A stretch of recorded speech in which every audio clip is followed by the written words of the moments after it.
પ્રભુમાં પ્રિય વાલાઓ, ફરી એકવાર આપ સર્વને પ્રેમી સલામ પાઠવું છું.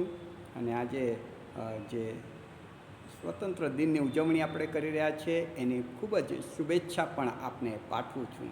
વિશેષ કરીને આજની આ ઓનલાઈન ભક્તિ સભાનું સંચાલન કરવા માટે અને વચનની લાવવા માટેની જે તક મને પ્રાપ્ત થઈ છે તે માટે આપણા ગુજરાત ડાયોસિસના બિશપ સાહેબ, માન્ય bishop the right reverend Silvanus Christian સાહેબનો આ સમયે હું પુષ્કળ આભાર માનું છું. આવો પ્રભુના વચન તરફ જઈએ. પહેલાં પ્રાર્થનામાં નમીએ પ્રાર્થના કરીએ.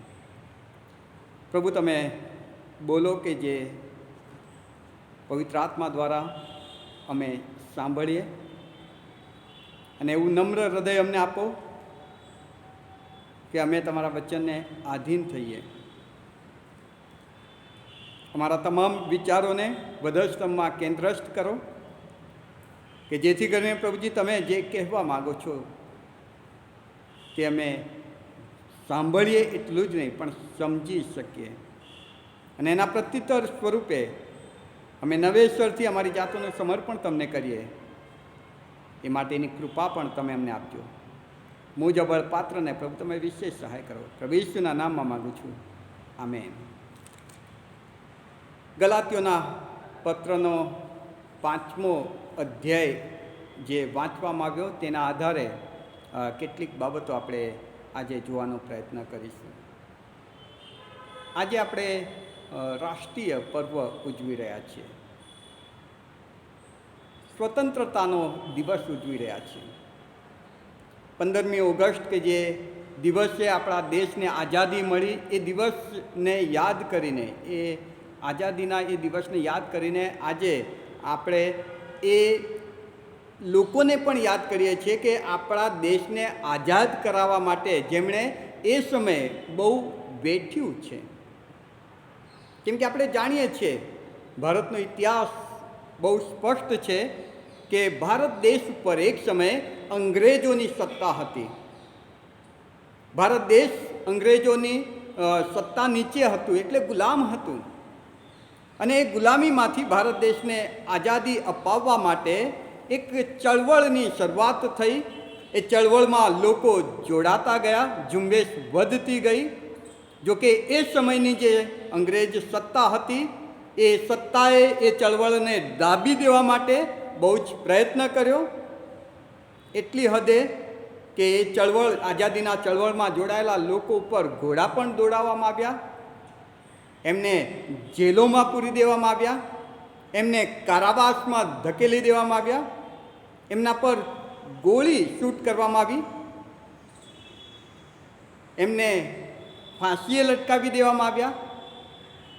એવા તમામ પ્રયત્નો એ સમયે સત્તા ધરાવનાર અંગ્રેજોએ કર્યા કે જેથી એ આઝાદીની ચળવળ બંધ થાય. પણ પ્રભુની કૃપા અને પ્રભુની ઈચ્છા અનુસાર એ તમામ બલિદાનો જે વ્યક્તિઓએ ભારત દેશને આઝાદી અપાવવા માટે આપ્યા હતા, એ બલિદાનો સાર્થક નીવડ્યા અને આખરે આપણો દેશ આઝાદ થયો.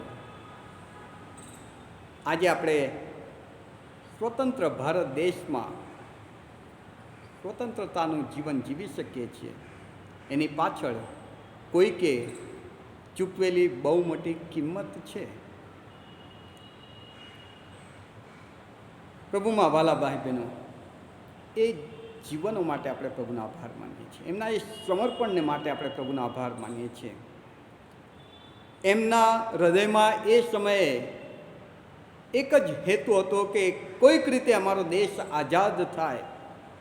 એમની એ ઈચ્છાને માટે, એમના એ હેતુને પકડી રાખીને એમણે એના માટે જે કંઈ સહન કર્યું, એ બધી જ બાબતોને માટે આપણે પ્રભુનો આભાર જ માનીએ છીએ.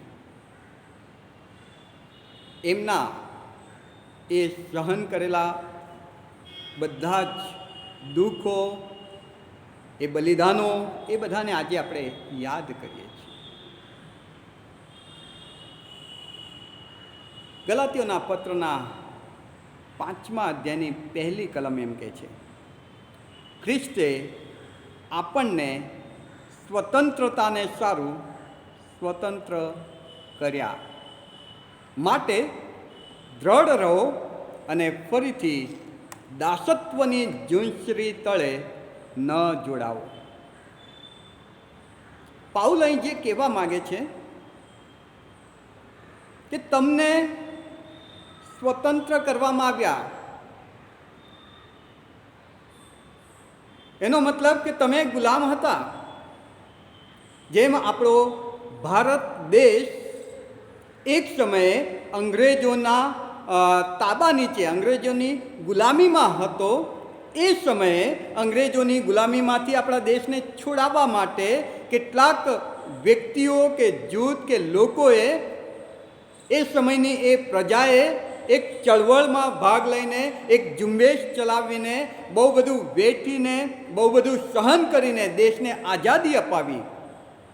અને તમે વિચાર કરો વાલાઓ કે હવે આપણે જો ફરીથી એ ગુલામીમાં પાછા જઈએ તો એ જેમણે આ બધું સહન કર્યું હતું દેશને સ્વતંત્ર કરવા માટે, એમને કેવું દુઃખ પહોંચે, કેવું લાગે? જો આજે આપણે ભારત દેશ તરીકે સ્વતંત્ર છીએ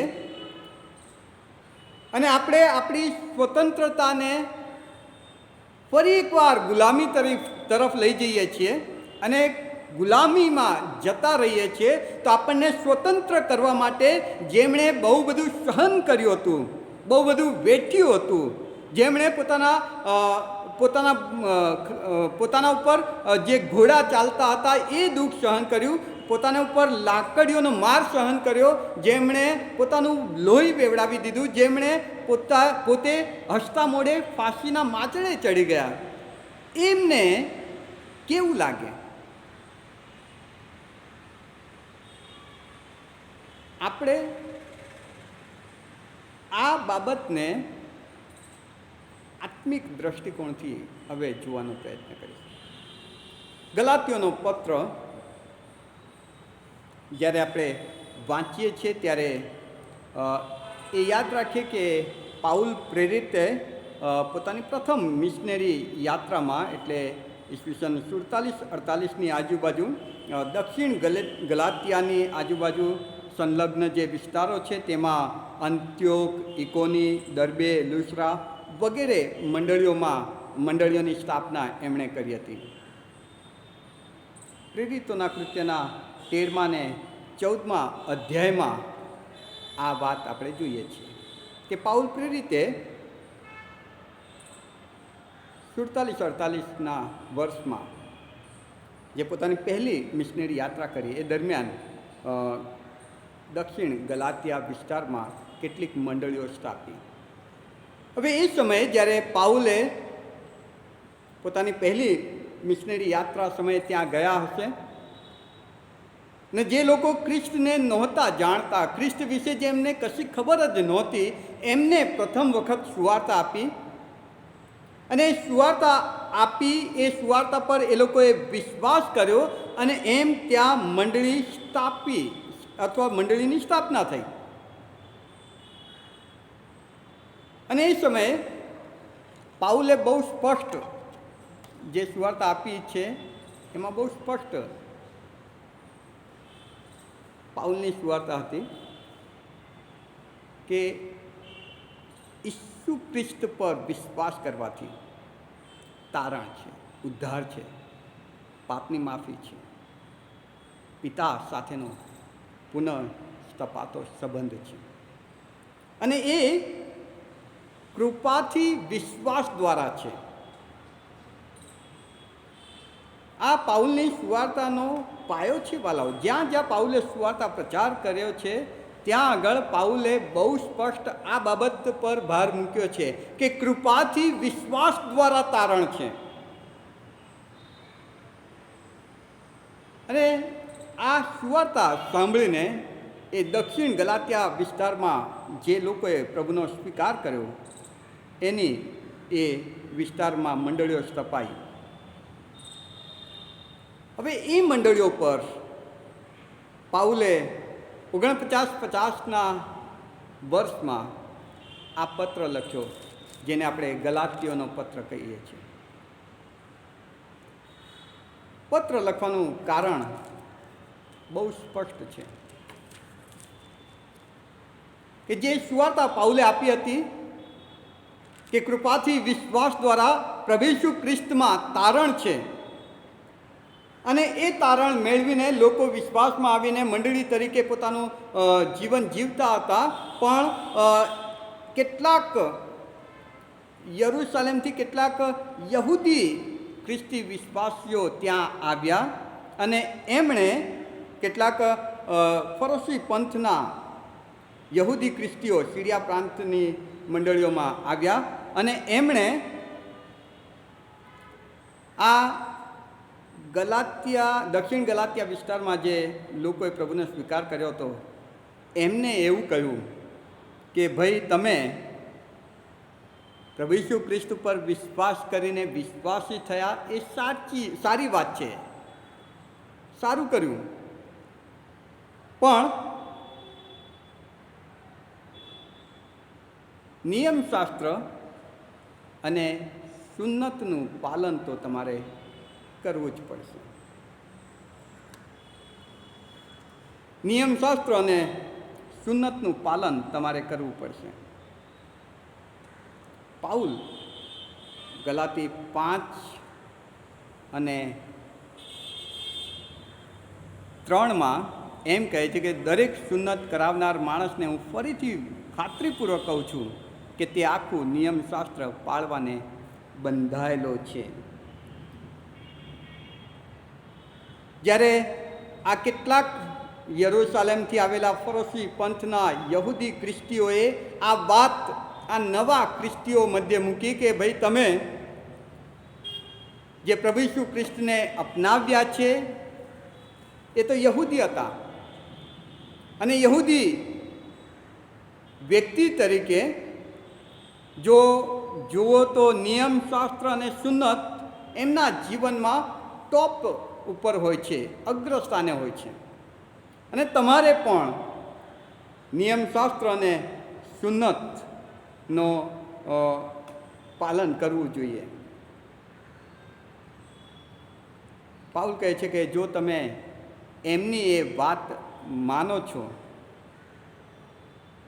તો તમારે નિયમશાસ્ત્ર, આખું નિયમશાસ્ત્ર પાળવા તમે બંધાવો છો. અને વાલાઓ, આખું નિયમશાસ્ત્ર નું પૂરેપૂરું પાલન કરવું એ મનુષ્યના હાથની વાત નથી. કોઈ મનુષ્ય નિયમશાસ્ત્રને અક્ષરશઃ પાળી શકે જ નહીં. લૂકની સુવાર્તાના 18મા અધ્યાયમાં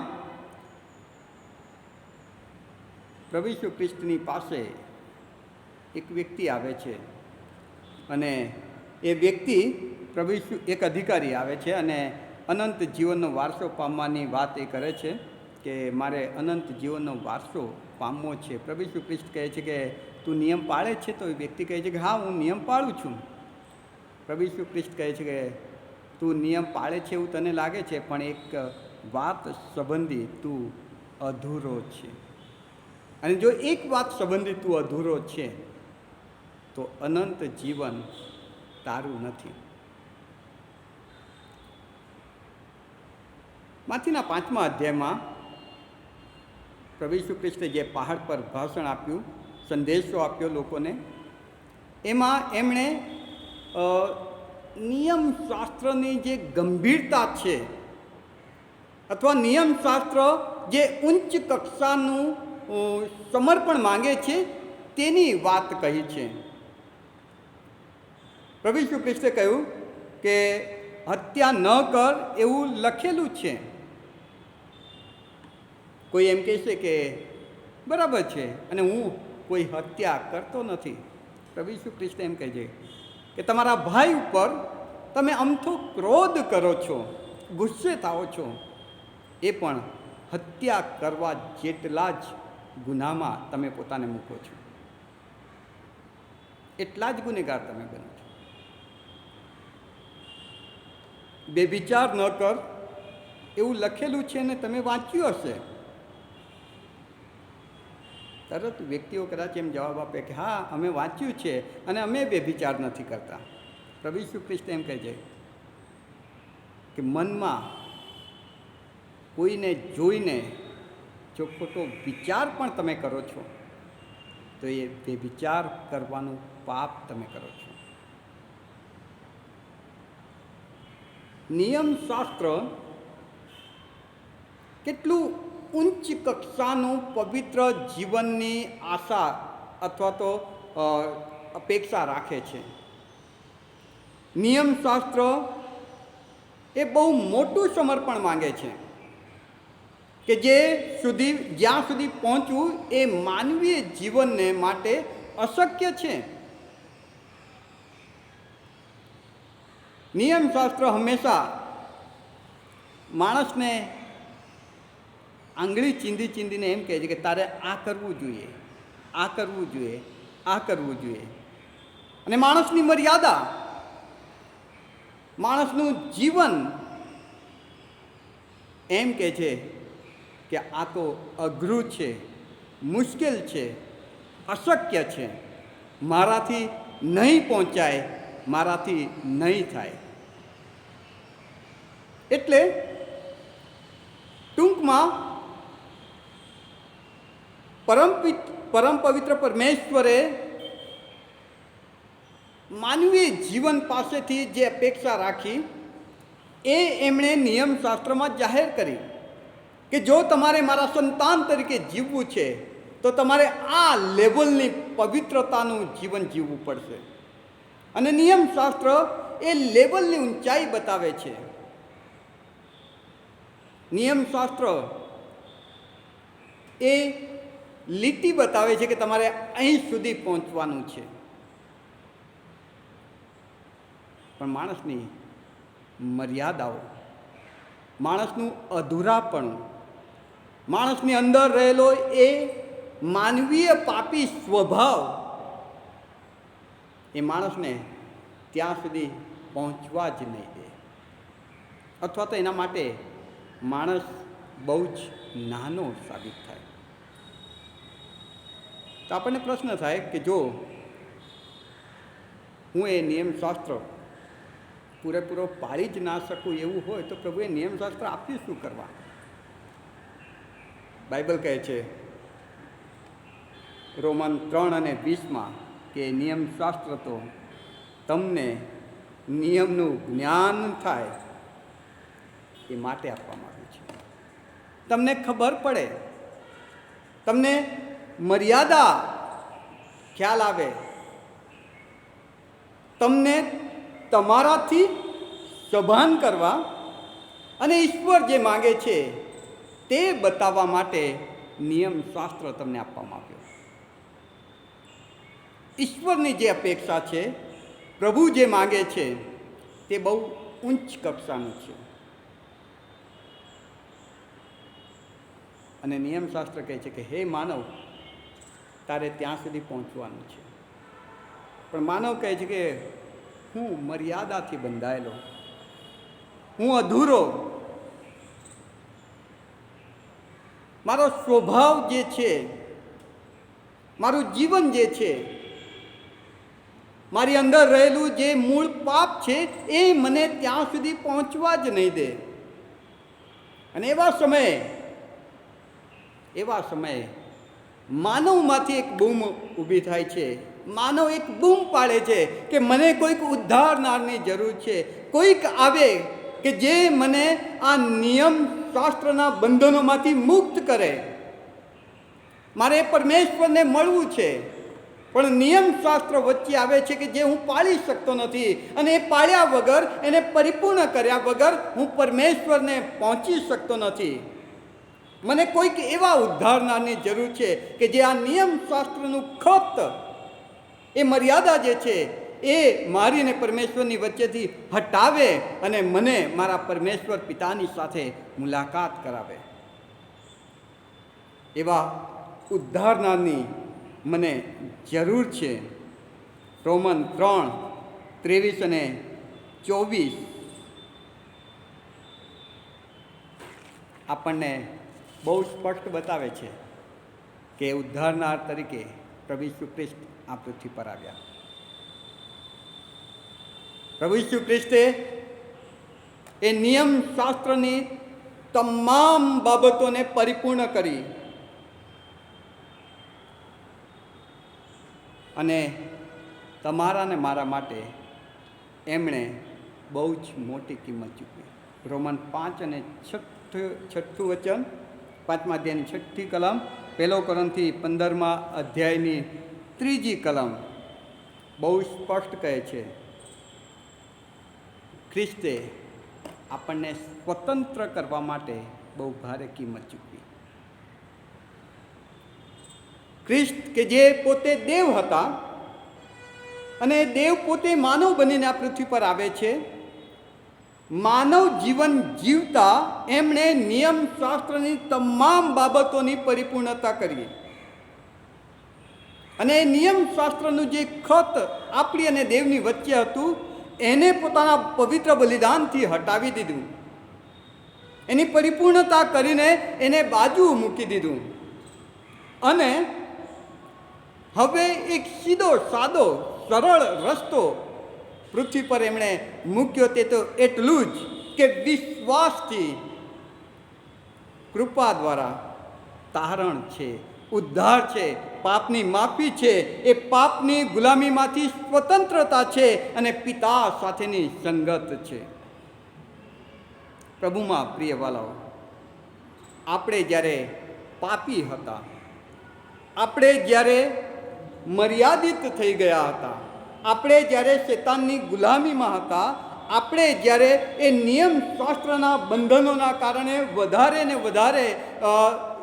વધારે મર્યાદિત થઈ રહ્યા હતા, એવા સમયમાં પ્રભુ ઈસુ ખ્રિસ્ત આ પૃથ્વી પર આવ્યા અને તમારા ને મારા વતી એમણે પોતાનું પવિત્ર બલિદાન આપ્યું, પોતાનું પવિત્ર લોહી પીવડાવ્યું. એમણે કોઈ ગુનો નહોતો કર્યો, એમણે કોઈ પાપ નહોતું કર્યું. એમણે તો નિયમ શાસ્ત્રને પૂરેપૂરા પાળીને એક અદ્ભુત જીવન જીવીને આપણી મધ્યે એક અદ્ભુત નમૂનો મૂક્યો. પણ એ જાણતા હતા કે તમારા ને મારાથી આ નિયમ શાસ્ત્રને પરિપૂર્ણ નહીં કરી શકાય, પૂરેપૂરું પાળી નહીં શકાય અને માટે એ ખતને એમણે બાજુ કર્યો અને એમણે બહુ જ સીધો અને સરળ રસ્તો આપ્યો કે કૃપાથી વિશ્વાસ દ્વારા તારણ છે અને જે તમને મફત મળે છે, જે મને મફત મળે છે. પ્રભુમાં પ્રિયવાલાઓ, પ્રભુ ઈસુ ખ્રિસ્તે તમને ને મને પાપની ગુલામીમાંથી, શૈતાનની ગુલામીમાંથી, નિયમ શાસ્ત્રના એ બંધનોમાંથી, સુન્નતના એ બંધનોમાંથી, એ તમામ મર્યાદાઓમાંથી સ્વતંત્ર કર્યા છે. અને જ્યારે આપણે સ્વતંત્ર થયા ત્યારે ઘણા બધા આશીર્વાદો આપણને પ્રાપ્ત થયા. ગલાતીઓના પત્ર તમે જુઓ તો ગલાતી 1 અને 4 કહે છે કે ભૂંડા જગતથી તમને છોડાવ્યા છે. 2 અધ્યાયને 16મી કલમ કહે છે તમને ન્યાયી ઠરાવવામાં આવ્યા છે. 3 અધ્યાય ગલાતી 3 અને 26 કેમ કે તમે બધા ખ્રિસ્ત પરના વિશ્વાસથી દેવના દીકરા બનો છો. 4 અધ્યાયની 6ઠી કલમ તમે પુત્રો છો, એ માટે દેવે આપણા હૃદયમાં તેના પુત્રનો આત્મા એટલે પવિત્ર આત્માની અદ્ભુત ભેટ આપણને મળે છે. પવિત્ર આત્મા એટલે ગલાતી 5 ને 22. 4 અધ્યાયની 7મી કલમ એમ કહે છે કે એ સારું, હવેથી તું દાસ નથી પણ પુત્ર છે, અને જો પુત્ર છે તો દેવને આશરે તું વારસ પણ છે. 6 અધ્યાયની 8મી કલમ કહે છે કેમ કે જે પોતાના દેહને અર્થે વાવે છે તે દેહથી વિનાશ લણશે, પણ જે આત્માને અર્થે વાવે છે તે આત્માથી અનંત જીવન લણશે. આ બધા આશીર્વાદો આપણને ખ્રિસ્ત ઈસુમાં મળ્યા છે. પ્રભુ ઈસુ ખ્રિસ્તે આપણા માટે બહુ મોટી કિંમત ચૂકવીને, બહુ જ મોટી કિંમત ચૂકવીને આપણને એ પાપના, એ શેતાનના, એ નિયમશાસ્ત્રના, એ બંધનોના ગુલામીમાંથી આઝાદ કર્યા છે. અને આઝાદ કરીને આપણને આ અધિકારો આપ્યા છે, આ આશીર્વાદો આપ્યા છે કે આપણે ભૂંડા જગતથી છૂટ્યા છીએ, દેવના દીકરા દીકરીઓ બન્યા છે, પવિત્ર આત્મા આનો આશીર્વાદ આપણને મળ્યો છે, આપણે દેવના રાજ્યના વારસદારો બન્યા છે અને અનંત જીવનનો આશીર્વાદ પણ આપણને પ્રાપ્ત થાય છે. આ તમામ આશીર્વાદો આપણને ખ્રિસ્ત ઈસુમાં મળેલી સ્વતંત્રતાના કારણે મળે છે. પણ બહુ દુઃખ સાથે ગલાતી 5:1 પાઉલ એમ કહે છે, ખ્રિસ્તે આપણને સ્વતંત્રતાને સારું સ્વતંત્ર કર્યા માટે દ્રઢ રહો અને ફરીથી દાસત્વની ઝૂંઝરી તળે ના જોડાવો. અને જો આપણે ફરીથી એ પાપની ગુલામીમાં આપણી જાતને લઈ જઈએ છીએ, ફરીથી આપણે એ શેતાનની આધીન થઈને એની ગુલામી તરફ જઈએ છીએ, ફરીથી આપણે એ વિધિનું ખત આપણા માટે આપણા ઉપર લાવી દઈએ છીએ, તો વાલાઓ બીજી કલમમાં પાઉલ કહે છે કે જો હું પાઉલ તમને કહું છું કે જો તમે સુન્નત કરાવો તો તમને ખ્રિસ્તથી કંઈ લાભ થવાનો નથી. ખ્રિસ્તે તમને સ્વતંત્ર કર્યા અને આ તમામ આશીર્વાદો તમને આપ્યા કે તમે હવે દેવના દીકરા દીકરીઓ બન્યા. હવે તમને પવિત્ર આત્મા મળ્યો છે કે જે તમારામાં રહીને અબ્બા બાપ તરીકે પિતાને હાક મારવાનો અધિકાર તમને આપે છે. તમે દેવના રાજ્યના વારસદારો બન્યા છે, તમે અનંત જીવનનો આશીર્વાદ મેળવવાના છો. આ બધા જ આશીર્વાદો તમને મળ્યા છે. પણ જો તમે ફરીથી પોતાને ગુલામીમાં મૂકો છો તો પાઉલ કહે છે તો તમને ખ્રિસ્તથી કંઈ લાભ થવાનો નથી, કંઈ લાભ થવાનો નથી. આ બધા જ આશીર્વાદો બાજુ જતા રહે છે. ભારત દેશ આઝાદ દેશ છે અને આઝાદ દેશના સ્વતંત્ર નાગરિક તરીકે આપણે જીવીએ છીએ. પણ જો આપણો દેશ ફરી એકવાર કોઈકની ગુલામીમાં કે કોઈકના તાબા નીચે જાય છે તો આજે સ્વતંત્ર દેશના નાગરિક તરીકે આપણે જે સુવિધાઓ, જે આશીર્વાદો ભોગવી રહ્યા છીએ, વાલાઓ, એ બધું જ જતું રહે છે. મર્યાદા અને ગુલામી આવે છે. પ્રભુમાં પ્રિય વાલાઓ, ખ્રિસ્તે આપણને સ્વતંત્ર કર્યા છે. તે સ્વતંત્રતામાં દ્રઢ રહીએ અને એના માટે પવિત્ર આત્માની ભેટ આપણને આપવામાં આવી છે કે જે પવિત્ર આત્મા આપણને સારા નરસાનું ભાન કરાવે છે, જે પવિત્ર આત્મા આપણને પરમેશ્વરની ઈચ્છા પ્રમાણે જીવન જીવવા માટેની કૃપા આપે છે. પણ જો આપણે આપણી મરજીથી આપણને ઈશ્વરે આપેલી સ્વતંત્રતાનો ઉપયોગ કરીને આપણે આપણી ઈચ્છાથી શેતાનના ગુલામીમાં જઈએ છીએ તો પાઉલ કહે છે તો ખ્રિસ્તથી તમને જે આશીર્વાદ મળવાના છે, મળ્યા છે કે મળવાના હતા, એ બધાથી તમે પોતાની જાતને વંચિત કરી દો છો. એટલું જ નહીં, એનાથી સેજ કડક ભાષા પાઉલ અહીં વાપરે છે. હિબ્રુઓના પત્રના 6 અધ્યાયમાં હિબ્રુ 6:5-8 બહુ સરસ વાત લખવામાં આવી છે. હિબ્રુના પત્રના લેખક એમ કહે છે કેમ કે જેઓ એકવાર પ્રકાશિત થયા, જેઓને સ્વર્ગીય દાનોનો અનુભવ લીધો, જેઓ પવિત્ર આત્માના ભાગીદાર પણ થયા અને જેઓએ દેવના ઉત્તમ વચનોનો તથા આવનાર યુગના પરાક્રમનો અનુભવ કર્યો અને ત્યાર પછી પતિત થયા, તેઓની પાસે નવેસરથી પસ્તાવો કરાવવો એ અશક્ય છે. કેમ કે તેઓ પોતામાં દેવના પુત્રને ફરીથી વધસ્તંભે જડાવે છે અને ખુલ્લી રીતે તેનું અપમાન કરે છે. અને 8મી કલમ કહે છે એમાં કાંટાને ઝાંખરા ઉગે છે, એને નાપસંદ કરવામાં આવે છે. લગભગ એ સ્થાપિત થયેલી છે અને પરિણામ એને બાળી નાખવાની છે. પ્રભુમાં પ્રિય વાલાઓ, આપણે જો પ્રભુ ઈસુ ખ્રિસ્તમાં સ્વતંત્રતા મેળવી છે તો પાઉલ કહે છે, વિનંતી કરું છું કે તમારી એ સ્વતંત્રતાને તમે પકડી રાખો, એમાં દ્રઢ રહો. ફરીથી દાસત્વમાં કે દાસત્વની ઝૂંઝરી નીચે તમે ન જાઓ, ન જોડાઓ. ફરીથી પોતાને તમે ગુલામ ન બનાવો. બે વસ્તુ વિચારી શકાય. પ્રભુએ મને સ્વતંત્ર કરીને જે આશીર્વાદો આપ્યા છે કે મને એમણે એમના બાળક તરીકે, એમના સંતાન તરીકે, એમના દીકરા દીકરી તરીકે સ્વીકાર્યા છે. આ એક બહુ અદ્ભુત આશીર્વાદ. બીજું કે હું એમની ઈચ્છા અનુસાર આશીર્વાદિત જીવન આ પૃથ્વી પર જીવી શકું એ માટે મને સહાય કરવા પ્રભુ પવિત્ર આત્માનો આશીર્વાદ એમણે મને આપ્યો. એમની આગેવાનીમાં હું એ પવિત્રતાના ધોરણે આગળ વધી શકું છું. ત્રીજું કે એ પરમેશ્વર પિતાનો સંતાન કે દીકરો કે દીકરી હું બનું છું ત્યારે એમના વારસદાર તરીકેનો અધિકાર મને મળે છે. અને એમના વારસદાર તરીકે મને જે સ્થાન અને માન મળે છે એના કારણે અનંત જીવન મારું છે, અનંત જીવનનો આશીર્વાદ મારો છે. પણ જો હું મારી સ્વતંત્રતામાં દ્રઢ રહું છું તો, જો હું મારી જાતને ફરીથી શૈતાન કે પાપ કે દુષ્ટતા કે નિયમ શાસ્ત્રની ગુલામીમાં પોતાની જાતને નથી મૂકતો તો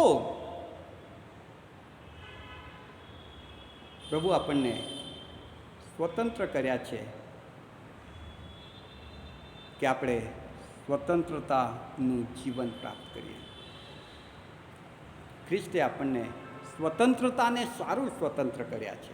તમે સ્વતંત્ર રહો માટે સ્વતંત્ર કર્યા છે. તમે ગુલામીમાં પાછા જાઓ માટે નહીં.